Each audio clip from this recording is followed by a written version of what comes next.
Belanda minta maaf soal perbudakan 250 tahun, ini respons Indonesia. Perdana Menteri Belanda Mark Rutte secara resmi meminta maaf atas keterlibatan negaranya dalam perbudakan selama 250 tahun. Mark menyebutnya sebagai kejahatan terhadap kemanusiaan.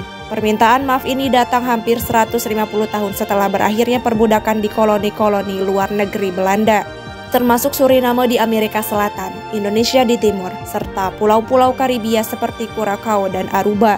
Permintaan maaf itu dirasa perlu karena menurutnya penindasan dan eksploitasi saat itu masih berpengaruh hingga kini. Menurutnya masyarakat yang hidup saat ini hanya bisa mengakui dan mengecam perbudakan sebagai kejahatan kemanusiaan, serta sistem kriminal yang membawa penderitaan yang tak terhitung bagi banyak orang di seluruh dunia. Permintaan maaf pemerintah Belanda sebetulnya bukan kali pertama. Sebelumnya pemerintah juga telah meminta maaf atas kekerasan sistematis yang dilakukan tentara Belanda di era Perang Kemerdekaan pada tahun 1945 sampai 1949.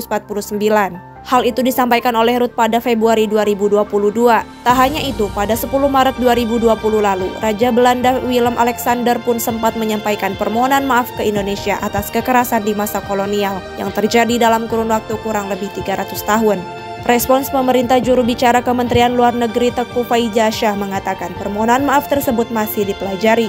Faiza mengatakan pemerintah melalui KBRI di Den Haag masih meminta penjelasan ke otoritas Belanda terkait maksud dari permohonan maaf yang disampaikan Rutte.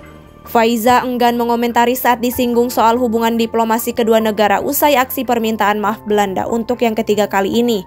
Aksi diamnya seolah menegaskan kembali soal tak ada respon sebelum mendapat penjelasan dan masukan yang komprehensif terkait maksud Rutte.